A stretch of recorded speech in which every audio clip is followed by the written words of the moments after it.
이 시간 묵상기도 드리심으로 하나님께 예배드리겠습니다.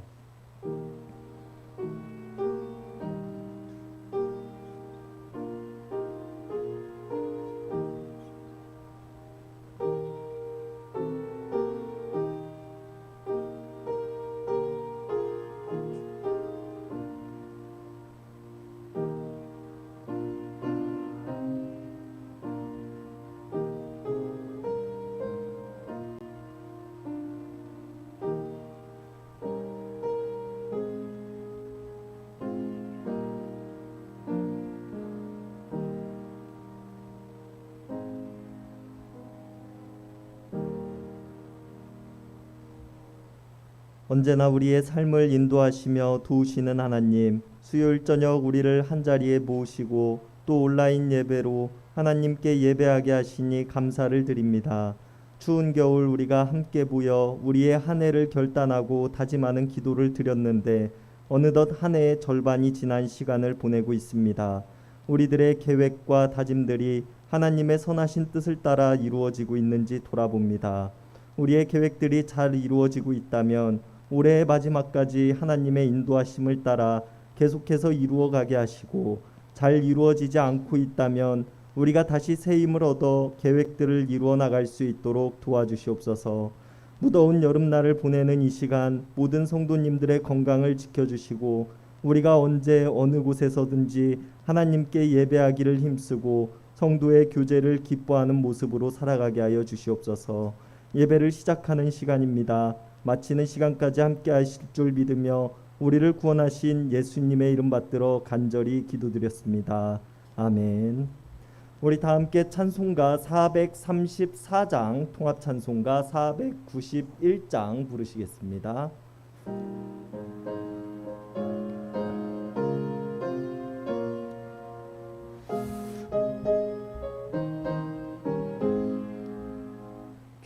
귀하신 친구 내게 계시니 나 주 안에 늘 기쁘다.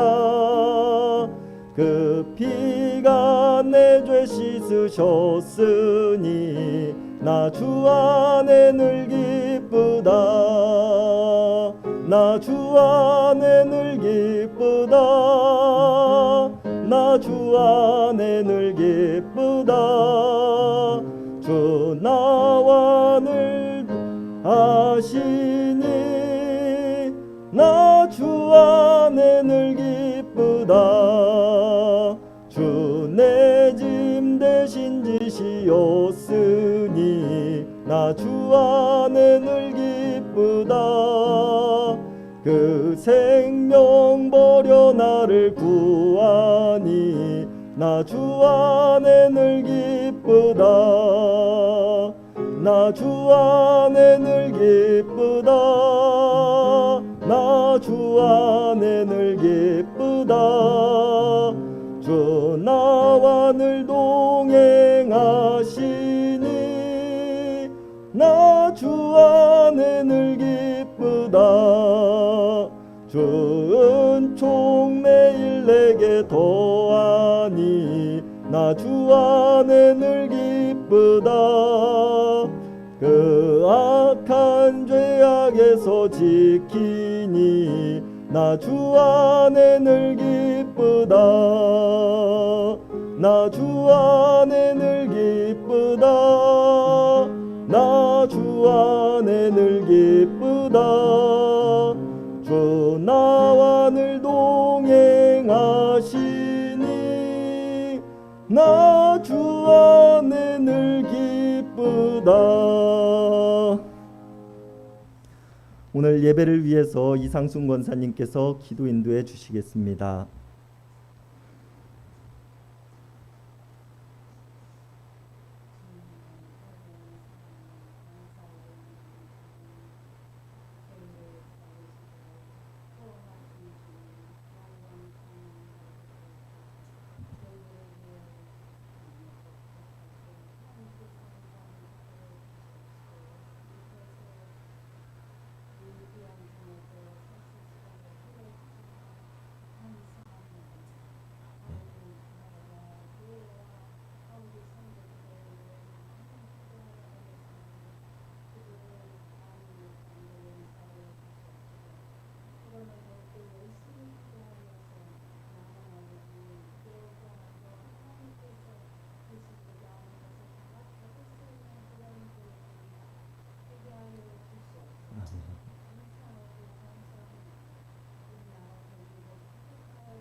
아멘.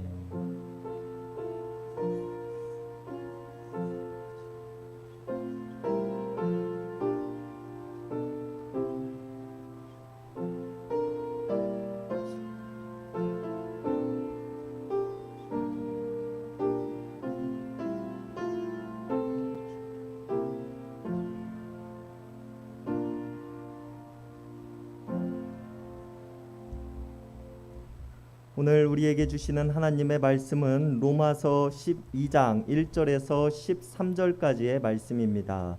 로마서 12장 1절에서 13절까지의 말씀입니다.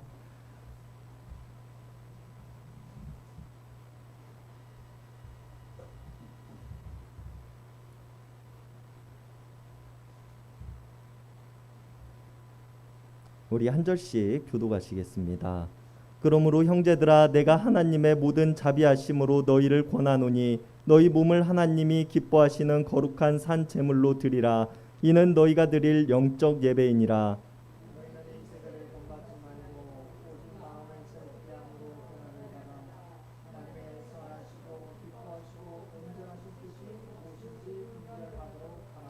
내게 주신 은혜로 말미암아 너희 각 사람에게 말하노니 마땅히 생각할 그 이상의 생각을 품지 말고 오직 하나님께서 각 사람에게 나누어 주신 믿음의 분량대로 지혜롭게 생각하라.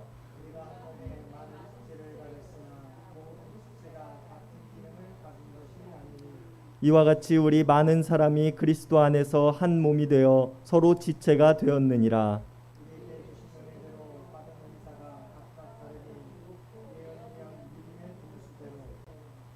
혹 섬기는 일이면 섬기는 일로, 혹 가르치는 자면 가르치는 일로,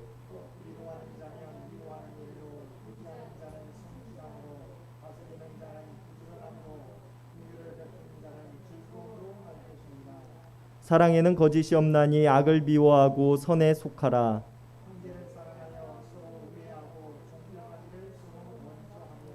부지런하여 게으르지 말고 열심을 품고 주를 섬기라.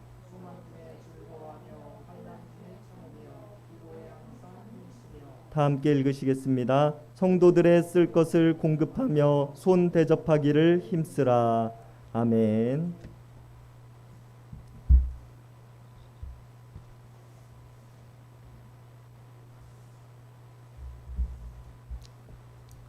(2019년) 충남 아산에서 한 어린아이가 어린이 보호구역의 도로를 횡단하던 중에 불법 주차되어 있는 차량에 가려진 아이를 미처 보지 못한 차량에 치여서 사망한 사건이 있었습니다. 이 사건을 통해 어린이 보호구역에서의 운전자의 안전인식에 대한 논의가 사회적으로 법적으로 수없이 이루어졌으며 이에 특정 범죄 가중 처벌 등에 관한 법률 일명 민식이법이 2020년 입법되어 국회에 합의를 통과했습니다. 당시 제 기억으로는 민식이법에 대한 많은 찬반 논란이 있었으며 아직까지도 많은 논란의 대상이 되고 있는 법이기도 합니다. 그리고 2년여가 지난 지금 이 법이 우리들에게 가져다 주는 의의는 옳은 법인지 옳지 못한 법인지를 떠나서 많은 운전자들이 어린이 구역에서 보행자의 안전에 대해 더욱 커다란 관심을 가지고 안전운전을 하게 되었다는 것입니다. 이것을 보면 단순히 당시 민식이법을 찬성했던 사람들만이 더 안전운전을 하고 있는 것으로 생각되어지지는 않습니다. 민식이법을 악법이라며 반대했던 사람들 또한 지금 시점에서 보행자의 안전을 더 크게 생각하기에 안전운전을 하는지 혹은 처벌의 강도가 강해졌기 때문에 안전운전을 하는지는 알 수 없지만 결국 안전운전을 하는 사람들이 늘어났다는 것에 우리는 의미를 두어야 할 것입니다. 이처럼 많은 국민적 관심을 갖게 되는 법들은 그 법이 옳든 옳지 않든 많은 찬반 의견들이 존재하게 되고 법이 시행되어지는 시점에서 많은 혼동과 혼란 또한 뒤따르게 됩니다. 그러나 시간이 흐르고 그 법이 정착하게 된다면 이전의 혼동과 혼란은 사라지고 누구나 법을 준수하며 따르는 모습이 되어집니다. 코로나가 국내에 퍼지고 정부에서 마스크 착용을 의무화하던 시점에서는 어땠습니까? 많은 사람들이 마스크 착용 의무화에 반발하였고 하루가 멀다 하고 마스크 착용에 관한 분쟁들을 다루는 기사가 뉴스를 가득 메웠습니다. 그러나 2년의 시간이 흐른 지금 마스크는 우리들에게 일상이 되었고 마스크를 쓰지 않는 것이 스스로에게도 이상한 모습이 되어졌다는 것은 여러분들도 몸으로 느끼고 계실 것입니다. 그리고 그리스도인으로 살아가는 삶 또한 이런 모습과도 같다고 말할 수 있습니다. 수많은 시행착오와 연습이 동반되어져야 한다는 이야기입니다. 혹은 새로운 법이 악법이라며 반발하는 것처럼 하나님의 법에 대한 반발심이 생길 수도 있습니다. 그리스도인으로 살아가기로 결단하고 하나님의 법을 따르며 살아가는 삶은 이전 나의 뜻과 의지를 따르며 살아가는 삶과는 완전히 다른 모습이기 때문입니다.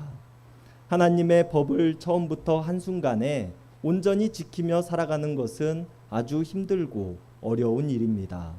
또 그렇게 살아갈 수 있는 사람도 없을 것이라고 저는 자신 있게 주장할 수 있습니다.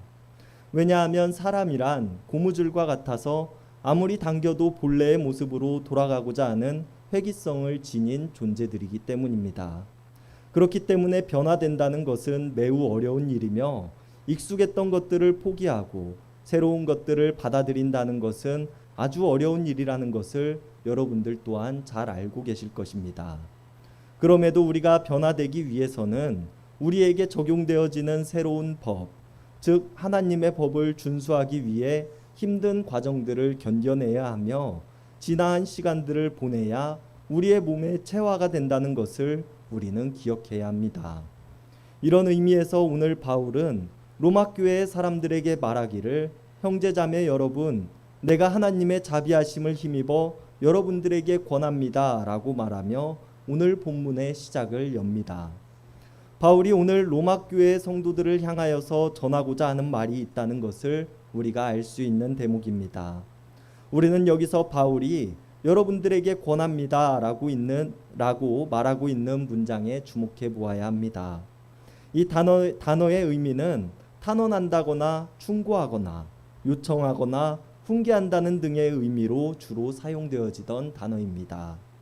복음서에서 이 단어가 자주 사용되어지기도 했는데 주로 예수님을 찾아온 사람들이 자신들의 몸에서 귀신을 쫓아내 주기를 바라거나 혹은 자신의 몸의 질병을 치료해 주기를 바라면서 예수님께 간청할 때 이 단어를 사용해서 말하곤 했습니다. 사용상의 의미를 생각해 보면 법과 같이 강제성을 가지고 있는 말은 아니라는 것을 우리가 알 수 있습니다. 강제성을 가지고 하는 말이라기보다는 간청하거나 권고하거나 청원하는 정도의 의미로 우리가 생각해 볼 수 있는 문장입니다. 바울 또한 로마 교회의 사람들에게 하나님의 말씀을 전하며 강제적으로 그들이 자신의 말을 따라야 한다는 의미로 말하지는 않았을 것입니다. 바울은 하나님의 말씀을 간절하게 전하는 사람이지 그들을 처벌하거나 심판하는 사람이 아니었기 때문입니다. 그러나 바울의 권고에는 강력한 힘이 있었을 것이고 그 힘은 어디서 나오는가 하면 바울이 살아온 삶을 통해서 드러나는 힘이었을 것입니다. 바울이 살아온 삶은 어떠한 삶이었는지 많은 사람들이 알고 있었기 때문입니다. 이것이 무슨 말인가 하면 바울 또한 오늘 자신이 말하고자 하는 대상이 되는 로마 교회의 사람들과 같이 회심한 사람들이었으며 변화의 삶을 거쳐왔던 사람이었다는 것입니다. 바울이 다마스쿠스로 향하던 길에서 만난 부활하신 예수님을 통하여 회심하였고 그리스도를 전하는 사람이 되고자 했다는 것은 우리가 잘 알고 있는 사실입니다. 그러나 그 이전의 삶과 이후의 삶에 대해 우리는 때때로 잊곤 합니다. 바울의 회심은 부활하신 예수 그리스도를 만난 한순간에 일어난 일이었지만 그의 변화는 오랜 시간에 걸쳐 이루어졌다는 것을 의미합니다.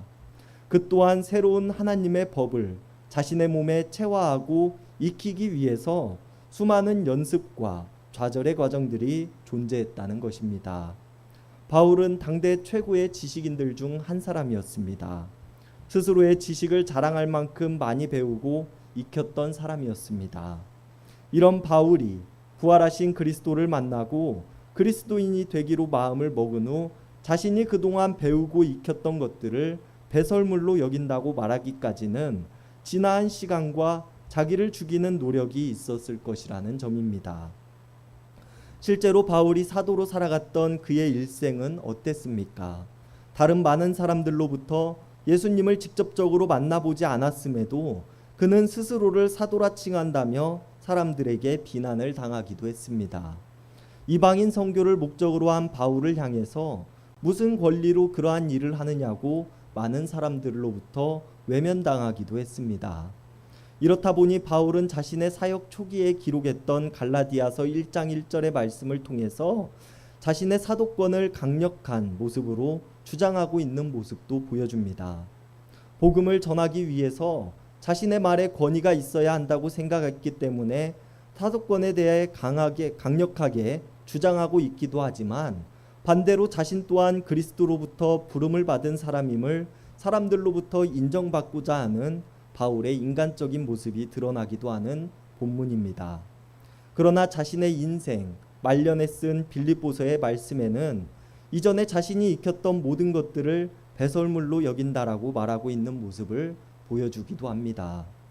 이전에 호기롭고 젊은 바울의 모습이 많이 누그러진 듯한 모습입니다.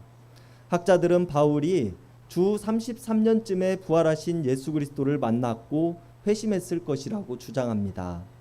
그리고 갈라디아서를 쓴 대략 주 49년과 빌립보서를 쓴 대략 주후 60년까지 30년에 가까운 시간 동안 바울은 끊임없이 자신의 인간적인 모습을 누그러뜨리고 하나님의 말씀으로 살아가기 위한 견딤과 인내를 했다는 것을 이 말씀을 통해서 보여주고 있는 것입니다. 그렇기에 바울의 말들은 당시 로마 교회의 사람들에게 권고하는 말임에도 힘이 있었을 것이며 지금 우리들에게도 더욱 큰 의미로 다가온다는 것을 알 수 있습니다. 그리고 이렇게 자신의 말을 시작하는 바울은 2절에서 말하기를 이 세대를 본받지 말고 마음을 새롭게 함으로 변화를 받아 하나님을 선하시고 기뻐하시고 온전하신 뜻이 무엇인지를 분별하도록 하라고 말합니다. 이 말에는 세 가지의 방향이 담겨져 있습니다. 하나는 이 세대를 본받지 말 것, 그리고 다른 하나는 마음을 새롭게 함으로 변화를 받을 것, 마지막으로 하나님의 선하시고 기뻐하시고 온전하신 뜻을 분별하는 삶을 살아가는 것이 바로 그것입니다.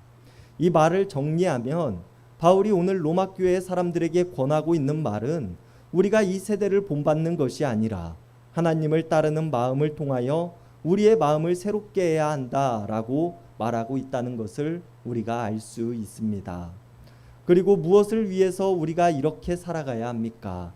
1절의 마지막에서 바울이 말하고 있는 하나님께 드릴 영적 예배를 위하여서라고 바울은 밝히고 있습니다. 바울은 오늘 로마 교회 사람들에게 하나님께 드릴 영적 예배를 드리기 위해서는 어떻게 해야 하는가에 대해서 설명하고 있으며 우리가 하나님께 영적 예배를 드리기 위해서는 이 세대를 본받지 말고 오직 마음을 새롭게 함으로 변화를 받아야 하며 하나님의 선하시고 기뻐하시고 온전하신 뜻이 무엇인지를 분별할 줄 아는 삶에서부터 시작되어야 한다고 바울은 말하고 있는 것입니다. 그리고 이처럼 영적 예배를 드리는 모습으로 살아가는 삶을 위해서 노력하는 삶을 저는 거듭남이라고 표현하고 싶습니다. 바울은 거듭남의 삶을 30년의 시간 동안 노력하며 살아왔던 믿음의 선배로서 오늘 로마 교회의 사람들 또한 자신과 같이 거듭남의 삶을 살아가기를 이야기하고 촉구하고 있는 것입니다. 거듭난다는 것은 새로 태어나는 것을 의미합니다. 이 말이 몸이 새로 태어난다는 것을 의미하는 것은 아닙니다. 우리의 마음이 새로워져야 한다는 것을 의미하고 있는데요. 예수님께서도 하나님 나라에 관심이 있던 바리새인 니고데모에게 말씀하시기를 몸이 다시 태어나는 것이 아니라 영이 새로 태어나야 한다고 말씀하시기도 하셨습니다. 이처럼 거듭난다는 것은 앞서 이야기를 했듯이 이 세대를 따르는 마음을 버리고 마음을 새롭게 함을 통하여 하나님을 따름을 통하여 우리의 마음이 새로워져야 한다는 것을 의미합니다. 그리고 이 거듭남이라는 것은 한순간에 이루어지는 일이 아닙니다. 새로운 교통법이 우리들의 삶에 적용되어짐을 통해 많은 사람들은 새로운 규칙을 배우고 다시금 습관을 만들어야 하는 것처럼, 또 때로는 마스크를 쓰는 일을 생각하지 못해 집을 나섰다가 다시 돌아가 마스크를 쓰고 나오는 반복적인 학습 또한 필요하기도 합니다.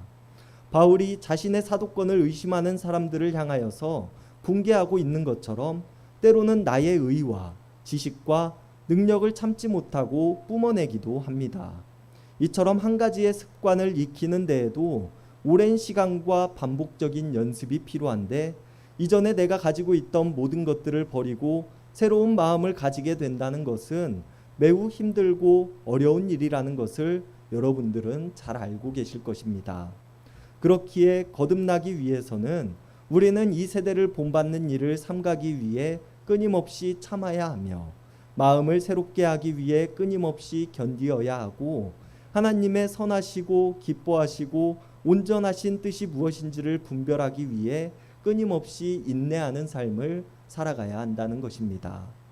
그리고 오늘 바울은 3절에서 13절까지의 말씀을 통해서 우리들에게 새로운 마음을 갖기 위해 무엇을 연습해야 하며 무엇을 노력해야 하는가에 대해서 말해주고 있습니다. 바울은 거듭나는 삶을 연습하는 두 가지 방향에 대해서 말합니다. 먼저는 3절에서 말하고 있는 것처럼 우리의 생각을 최대한 자제해야 하며 하나님께서 우리들에게 나누어 주신 믿음의 분량대로 지혜롭게 행하는, 생각하는 삶을 살아가야 한다고 말합니다. 그리고 나중은 9절에서 이야기하고 있는 것처럼 악을 미워하고 선에 속하는 삶을 살아가야 한다고 말합니다. 우리의 생각을 자제하며 하나님께서 나누어 주신 분량대로 지혜롭게 생각하는 삶을 통해서 우리는 거듭남의 삶을 살아가는 노력을 할 수 있으며, 악을 미워하고 선에 속하는 삶을 살아가기를 힘씀을 통해서 거듭남의 삶을 살아가기 위한 노력을 할 수 있다고 바울은 설명하고 있는 것입니다. 구체적으로 우리의 생각이 아닌 하나님께서 각 사람에게 나누어 주신 믿음의 분량대로 지혜롭게 생각해야 하는가에 대해 바울은 우리가 그리스도 안에서 한 몸이 되어 서로 각 지체의 모습으로 살아가기 때문이라고 말합니다. 우리의 몸이 하나의 지체로 이루어진 것이 아니라 많은 지체들로 이루어진 것처럼 그리스도 안에 한 몸이 된 성도들은 각각의 지체의 역할을 하는 사람들이라고 설명합니다. 4절에서 바울은 말하기를 모든 지체가 같은 기능을 가진 것이 아니라고 말하고 있는데요. 손과 발의 역할이 서로 다른 것처럼 모든 사람들이 하나님께 받은 은사가 다르다고 바울은 설명합니다. 그렇기에 어떤 사람은 예언을 하는 은사를, 또 어떤 사람은 섬기는 은사를, 또 어떤 사람은 가르치는 은사를, 또 어떤 사람은 위로하는 은사를, 또 어떤 사람은 성실함을, 또 어떤 사람은 부지런함을, 또 어떤 사람은 긍휼을 베푸는 일을 은사로 받았다는 것입니다.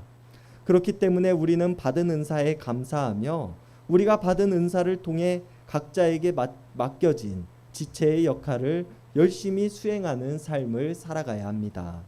그리고 거듭남의 의미에서 바울의 말을 생각해 본다면 우리는 스스로가 발의 역할, 손의 역할, 눈의 역할, 입의 역할들을 모두 할 수 있을 것이라고 생각하며 모든 것들을 나의 힘으로 해내기를 원하지만 그것들을 자제함으로 나에게 맡겨진 일들에 더욱 힘쓸 수 있게 되고, 그것이 하나님께서 주신 믿음의 분량대로 살아가는 삶이라고 말하고 있습니다. 내게 맡겨진 일이 아닌 다른 사람의 일을 내가 모두 하고자 하는 마음을 참고 견딤을 통하여서 우리에게 맡겨진 일들에 열심을 다하는 것이 우리를 거듭남의 길로 인도하는 것이라고 바울은 설명합니다. 왜 우리가 더 많은 것들을 하면 좋은 것이 아니냐고 묻는 사람들이 있을지도 모르겠습니다. 각자가 맡은 분량을 모두 마친 후에 다른 이들을 돕는 것이 물론 당연히 우리들이 해야 할 일입니다.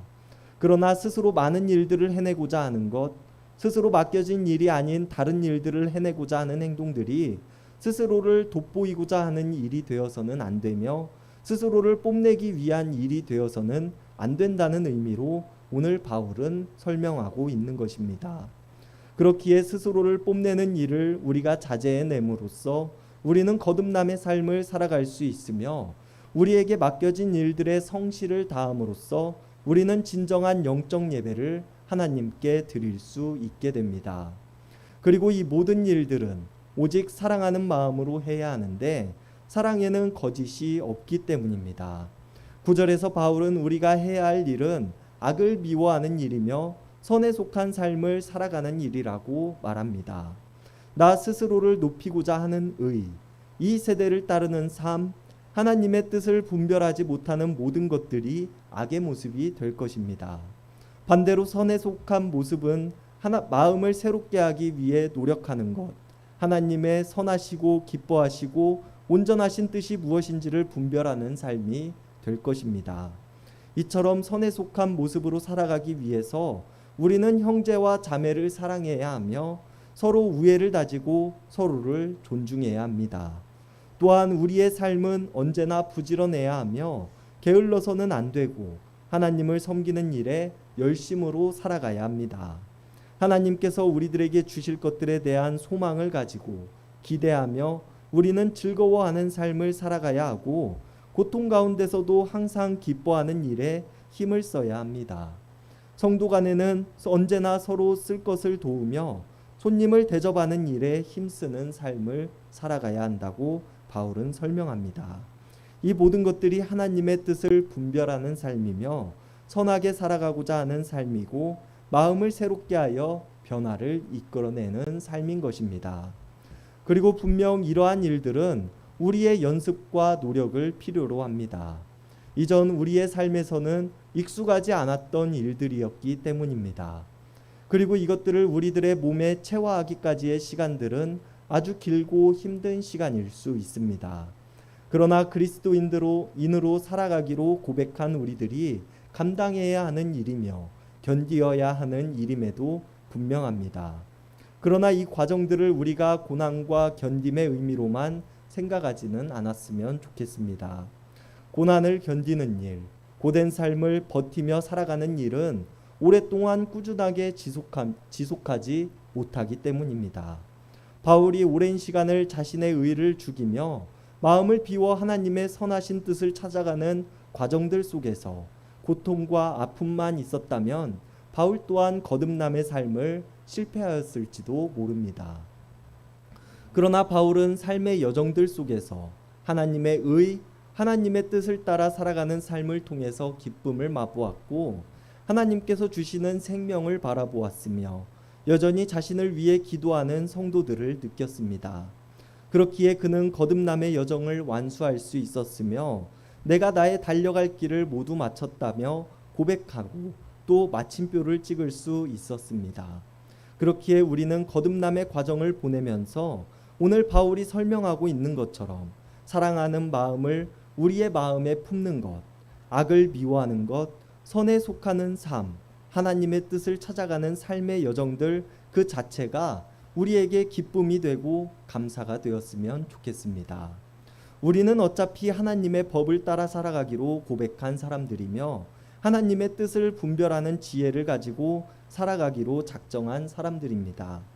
그렇기 때문에 우리가 그리스도인이 되고 거듭남의 과정을 살아갈 때에 참고 견디며 살아가지만 그 안에서 참된 기쁨과 생명을 맛봄을 통해서 참고 견딤의 시간들이 기쁨과 감사로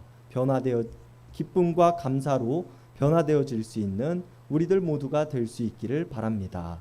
그리고 거듭남의 시간을 통해서 우리가 어제보다 더 성숙해질 수 있는 오늘이 될 수 있기를 바랍니다. 기도하시겠습니다.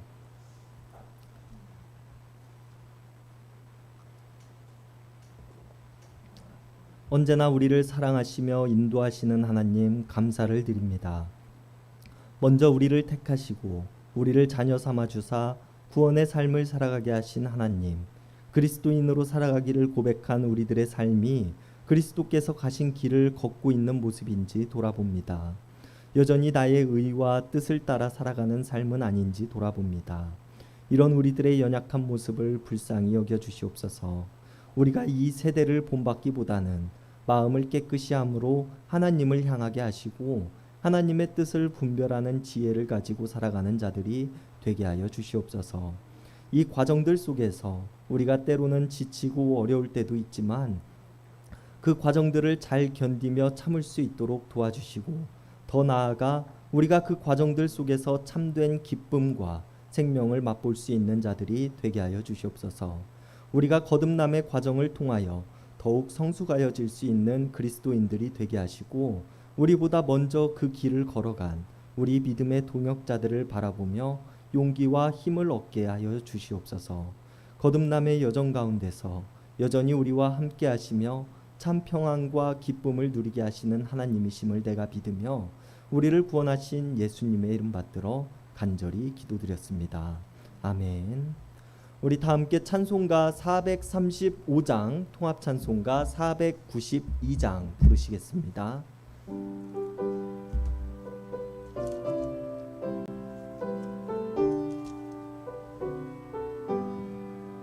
나의 영원하신 기업 생명보다 귀하다. 나의 갈 길 다가도록 나와 동행하소서. 주께로 가까이 주께로 가오니 나의 갈 길 나가도록 나와 동행하소서. 세상 부귀 안일함과 모든 명예 버리고 험한 길을 가는 동안 나와 동행하소서. 주께로 가까이 주께로 가오니 나의 갈 길 나가도록 나와 동행하소서. 어두운 골짝 지나가며 험한 바다 건너서 전국문에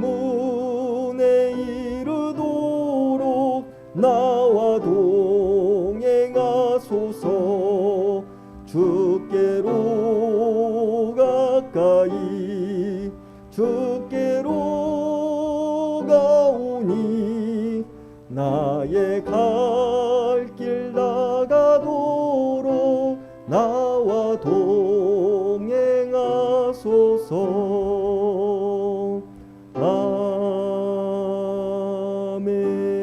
아멘. 임승택 목사님께서 축도해 주심으로 수요 성서 연구 시간을 마치도록 하겠습니다.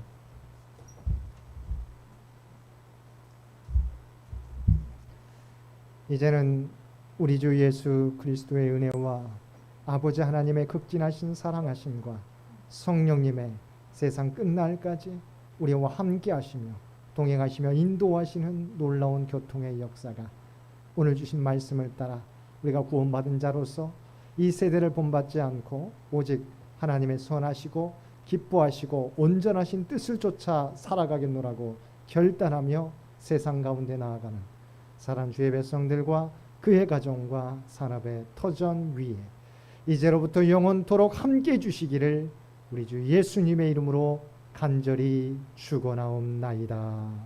아멘.